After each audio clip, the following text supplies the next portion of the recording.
ఎందుకు ఉపవాసం ఉండాలి?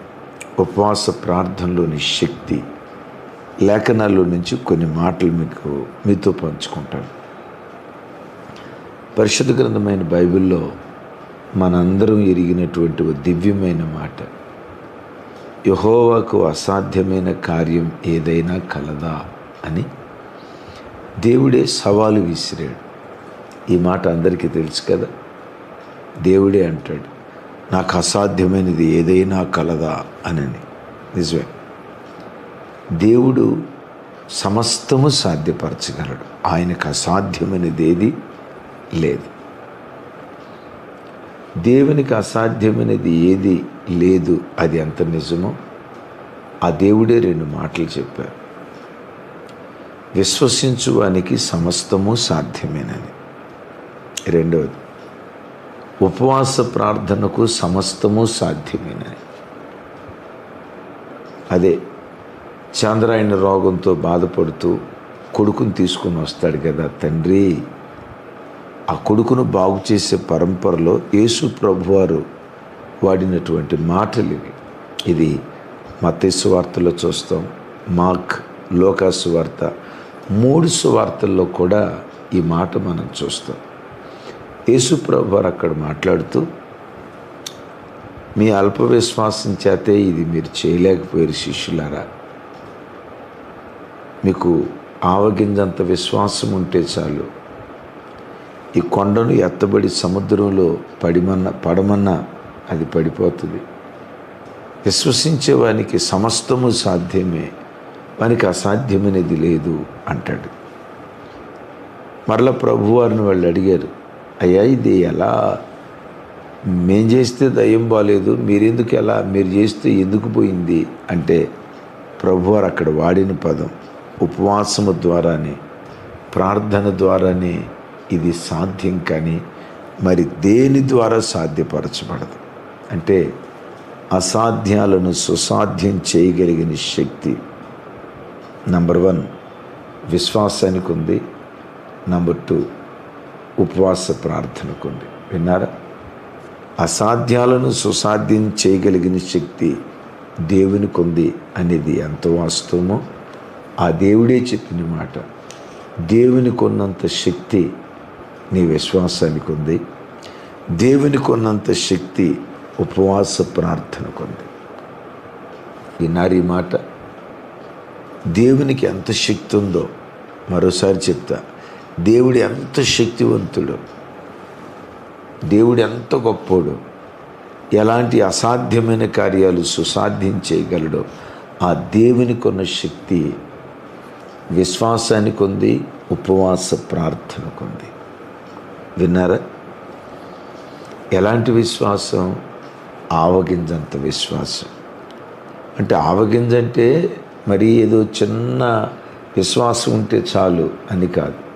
ఇప్పుడు ఆవగింజ ఉంది, గుమ్మడికాయ ఉంది. గుమ్మడికాయంత విశ్వాసం అనలేదు ప్రభు. ఎందుకో చెప్పమంటారా? గుమ్మడికాయని అట్లా పైకెత్తి వదిలేసామనుకోండి, మొక్కలు బ్రద్దలు చిందరవందరైపోతాయి, పగిలిపోతాయి. అదే ఆవగింజని ఎత్తేసేస్తే పగలదు. అంటే బ్రద్దలు కాని విశ్వాసం. రెండోది, ఇప్పుడు ఈ తాలింపులో ఆవాలు వేస్తారు కదా కూర వండేటప్పుడు. మంచిది 1 గంట కూర వండాం, ఉడికించాం. ఆ కూర ప్లేట్లో వేసుకుంటే టమాటా తొక్కలు రూపాంతరం చెందుతాయి. అసలు టమాటా వేస్తే చివరికి తొక్క అది మిగిలిపోతుంది, తోలు మిగిలిపోతుంది, అన్నీ మారిపోతాయి. అయితే ఆవగింజ చూడండి, గుండ్రంగానే ఉంటుంది, రూపాన్ని కోల్పోదు. అంటే ఆవగింజ విశ్వాసం అంటే చిన్న విశ్వాసం కలిగి ఉండండి అని కాదు. పరిస్థితులు వ్యతిరేకంగా ఉన్నా, పరిస్థితులు వ్యతిరేకంగా పనిచేస్తున్న చెక్కు చెదరని విశ్వాసం నీలో ఉంటే సమస్తము సాధ్యమే. రెండవది, ఉపవాస ప్రార్థన ద్వారా ఎందుకు శరీరాన్ని అలగొట్టుకోవాలి? శరీరాన్ని ఎందుకు దేవుని సన్నిధిలో ఉపవాసం చేత ఆయాసపరుచుకోవాలి?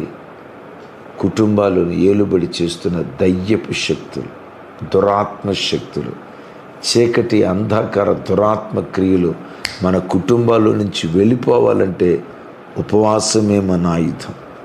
తమ్ముడు, నీ కుటుంబాన్ని ఏ దురాత్మ క్రియలు ఏలుబడి చేస్తున్నాయి? ఏ అపవాది క్రియలు ఏలుబడి చేస్తున్నాయి? ఏ అపవాది క్రియల చేత మానసికంగా నలిగిపోతూ కన్నీరు మున్నీరుగా ఏడుస్తూ, ఏ దురాత్మ క్రియల చేత నలగొట్టబడుతూ కుటుంబంలో శాంతి సమాధానం లేక అల్లాడిపోతున్నారు? నీ ఇంటిని ఏలుబడి చేస్తున్న ప్రతి దురాత్మ క్రియలతో ప్రతి దురాత్మ క్రియను దునుమాడి ఏలుబడి చేస్తున్న దురాత్మలను పారద్రోలగలిగిన శక్తి ఉపవాస ప్రార్థనల్లో దాగుంది. ఆ చిన్నోడి సంగతి, అదే చాంద్రాయణ రోగంతో పీడించబడుతున్న వాని సంగతి, ఆ దయ్యం వాడిని పట్టడాన్ని బట్టి వాడు పండ్లు కొరుకుచు, కేకలు వేయచ్చు, నొరగలు కక్కుచు, నీళ్లు కనపడినా చాలు వాడు నీళ్ళల్లోనూ నిప్పుల్లోనూ పడిపోతా తను తాను గాయపరుచుకుంటున్నాడట. విన్నారా? ఒక వ్యక్తి, గమనించండి, దురాత్మ క్రియలు రెండు రకాలుగా ఉంటాయి. ఒకటి సైలెంటు, రెండోది వైలెంట్. నేను గతంలో ఒకసారి చెప్పాను, వాడు సర్పంలాగా వస్తాడు సడీ సప్పుడు లేకుండా, సింహంలాగా వస్తాడు గర్జించేటట్లు. విన్నారా? దురాత్మ క్రియలు కూడా రెండు రకాలుగా ఉంటాయి. కొంతమంది దయ్యం పెట్టిన వాళ్ళు పిచ్చి పిచ్చిగా కేకలేస్తా, అరుస్తా, పిచ్చి చేష్టలు చేస్తా, అది ఒక రకంగా కేకలేస్తా ఇది చేస్తారు. గుడ్లు అది ఒక రకంగా పెట్టి అని ఇంకా ఆరోపం మనం ఎందుకులే చూపించడం, కానీ కళ్ళది ఒక రకంగా పెట్టి జుట్టు విరబోసి అని అరుస్తూ ఉంటాడు. వాడు వైలెంట్. కొంతమందిలో దయ్యం ఉంటుంది కానీ చాలా సైలెంట్. దయ్యం ఉన్న సంగతి ఆడుకు తెలియదు, చూసేవాళ్ళకి తెలియదు. విన్నారా? కొంతమంది 24 గంటలు నిద్రపోతూనే ఉంటారు, అదొక దయ్యం. కొంతమందికి నిద్ర పట్టదు, ఇదొక దెయ్యం. కొంతమంది ఇంత తింటారు, అదొక దెయ్యం. ఇంకొంతమంది తినమన్నా తినరు, ఇది కూడా ఒక దెయ్యం. ఇది బయటకు కనపడదు. విన్నారా? ఇది సైలెంట్ దెయ్యాల పని. కొన్ని వైలెంట్గా ఉంటాయి, కొన్ని సైలెంట్గా ఉంటాయి. సైలెంట్గా ఉన్న వైలెంట్గా ఉన్న దురాత్మలను పారద్రోలగలిగిన కుటుంబాలను ఏలుబడి చేస్తున్న చీకటి శక్తులను పారద్రోలగలిగిన శక్తి ఉపవాస ప్రార్థనలో దాగుంది. విన్నారా? ఈ దయ్యం పట్టినోడట తల్లిదండ్రులు అంట,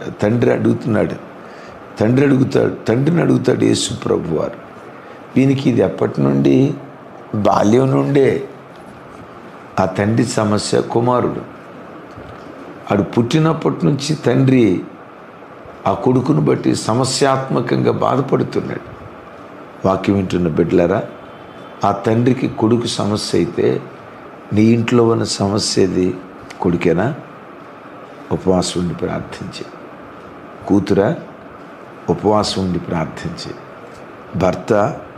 ఉపవాసం ఉండి ప్రార్థించి. భార్య ఒకవేళ సమస్యకు కారణమా? ఉపవసించి ప్రార్థించి.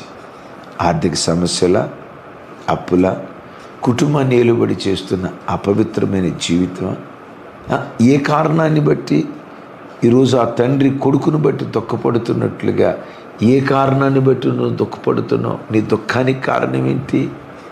నీ దుఃఖపు ముళ్ళును విరవగలిగిన శక్తి నీ మోకాళ్ళ ప్రార్థనలో దాగుంది. సరే, ఈ చిన్నోడు వీడు చేసే చేష్టలు, పళ్ళు పటపటమని గురుగుతాడట, కేకలేస్తాడట. చూడండి, మన ఇళ్ళలో పళ్ళు 2 సందర్భాల్లో కొరుకుతాం. ఎప్పుడో చెప్పమంటారా? కొంతమంది కోపం వచ్చిందంటే పొట్ట పళ్ళు పొట్టమని గురుగుతారు. ఇది ఏ స్పిరిట్ అనుకుంటున్నారు? కేకలేస్తారు. అరే ఇంటి పక్క వాళ్ళు వింటారేమో, పరువు పోద్దేమో, వీళ్ళు మందిరానికి వెళ్ళేవాళ్ళు ఎట్లా కొట్లాడుకుంటున్నారు ఇంట్రా, దేవుని నామం దూషణ పాలైపోద్దాము అన్న ఇంకిత జ్ఞానం కొన్నిసార్లు ఉండదు. ఎంత బూతు మాట పడితే అంత మాట అంటారు, ఎంత అరవాలు చూస్తే అంత అరవేస్తారు. ఇవేమనుకుంటున్నారు? దైవ చేష్టలు. విపరీతమైన కోపం, ఇదొక దయ్యపు చేష్ట. కట్టలు తెచ్చుకొని వచ్చే కోపం, ఇదొక దయ్యపు చేష్ట. కోపం వచ్చిందంటే అద్దు అదుపు లేకుండా నోటికి ఎంత మాట పడితే అంత మాట అంటాం, ఇదొక దయ్యపు చేష్ట. నా మాట అర్థమవుతుందా? ఇలాంటి కోపం అనే దయ్యపు చేష్టలు, కేకలు అనేటువంటి దయ్యపు చేష్టల్ని పారద్రోలేది దేవుని సన్నిధిలో చేసే ఉపవాస ప్రార్థన. కొంతమంది ఆ కోపం వచ్చినప్పుడు విచిత్రం చూడండి, గోడకేసి బలవంతంగా గుద్దుకుంటారు. అట్లా గుద్దుకొని చేతులు ఇరిగి చేతులు కట్టించుకొని మళ్ళీ మా దగ్గరికి వచ్చి ప్రార్థన చేయమన్న భక్త మహాశైలు కూడా కొంతమంది ఉన్నారు. ఆ విచిత్రం. తమ్ముడా, ఎందుకు చేయి కట్టించుకున్నావు చెప్పలేడు. పక్కన ఇంటి పిల్లలో భార్య చెప్పింది, అన్నయ్య ఆయన కోపం వస్తే ఇక మమ్మల్ని మేము ఎక్కడిది అయిపోతామని చెప్పి గోడకేసి కిటికీకేసి పెట్టమని కొట్టుకుంటాడు. అన్న చెయ్యి ఇరిగిపోయింది, బొట్టన వేలు ఇరిగిపోయింది, ఏరికి రాకొచ్చింది. తమ్మును తాము గాయపరుచుకుంటారు. నిజమే, తాగుబోతోడు తాగి ఆ తాగుబోతనంతో ఎక్కడో రోడ్డు మీద పడిపోయి గాయాల పాలైపోతాడు. తాగుబోతనం ఇదొక దురాత్మ. తను గాయపరుచుకోవటం ఇదొక దురాత్మ. ఎప్పటి నుంచి వీడికి వ్యాధి ఉంది? బాల్యం నుండే. అంటే ఎన్నో సంవత్సరాల నుంచి ఆ సమస్య ఉందా? ఎన్ని సంవత్సరాల సమస్య అయినా విరుగుడు ఉపవాస ప్రార్థనే. వాడు నీళ్ళల్లో పడిపోయేవాడంట, నిప్పుల్లో పడిపోయేవాడట. నిప్పులు మహాశ్రమలు, నీళ్ళు అవమానం. విన్నారా? నిప్పులు మహాశ్రమలు. తమ్ముడు, మహాశ్రమలు అనుభవిస్తున్నావా? నిప్పులు కొలిమిలో కాల్చబడుతున్నావా? సమస్యలు కొలిమిలో కాల్చబడుతూ బ్రతకాలో చావాలో అర్థం కాక భయానకరంగా పరిస్థితి మారిపోయిందా? నిప్పుల్లో పడిపోయి కాలిపోయేటువంటి బ్రతుకులను కాపాడే శక్తి, అందులో మరెన్నడూ పడిపోకుండా విడిపించగలిగిన శక్తి ఉపవాస ప్రార్థనకే సాధ్యం. నీళ్ళల్లో పడిపోతున్నారు. నీళ్ళు దేనికి గుర్తు? నిందలు, అవమానాలు. ఒకవేళ ఈ వాక్యం వింటున్న తమ్ముడా, చెల్లి, కుటుంబంలో కొన్ని పరిస్థితులను బట్టి అవమాన పాలైపోయావా? వీడు పిల్లల్ని పెంచలేకపోయాడు. ఉద్యోగం అయితే పెద్ద ఉద్యోగమే చేస్తున్నాడు, కానీ మనిషి చూస్తే పెద్ద మనిషిలాగా ఉంటున్నాడు, కానీ పిల్లల్ని పెంచడం ఈయనకి చేతగాల. కూతురు చూడు ఎట్లా దారి తప్పిందో, నిందపడ్డావా? కొడుకు చూడు ఎట్లా దారి తప్పాడో, నిందపడ్డావా? ఇలా బ్రతుకులు ఎప్పుడూ అప్పులే, నిందపడ్డావా? వీళ్ళు దేవుణ్ణి నమ్ముకున్నానన్నారు, చూడు వాళ్ళ కుటుంబాలు ఎట్లున్నాయో, నిందపడ్డావా? ఏ నీళ్ళలో నువ్వు పడిపోయినా నేను చెప్తున్నా, ఈ దయ్యపు క్రియల నుంచి మన కుటుంబాలే నేలుబడి చేస్తున్న ఈ అంధకార చీకటి శక్తుల నుంచి నీకు నాకు విడుదలివ్వగలిగిన శక్తి ఉపవాస ప్రార్థనలోనే ఇది సాధ్యం. ఇలా దేవుని సన్నిధిలో ఉపవాసంతో శరీరాన్ని ఆయాసపరుచుకుంటూ ప్రార్థన చేస్తే యేసయ్య 40 రోజుల ఉపవాస ప్రార్థన అపవాది మీద జయమివ్వలేదా? దురాత్మల మీద జయమివ్వలేదా? దురాత్మలను దునుమాడి సైతానుగాడి తలను యేసయ్య చితకగొట్టలేదా? కారణం ఏంటో చెప్పమంటారా?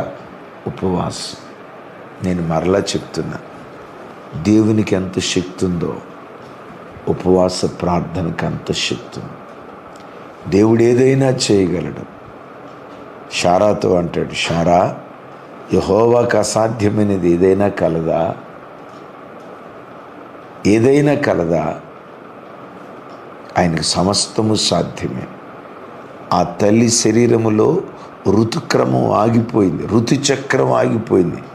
పిల్లలు పుట్టడం అసంభవం. వినండి, అసంభవం. ఋతుచక్రం నిలిచిపోయింది.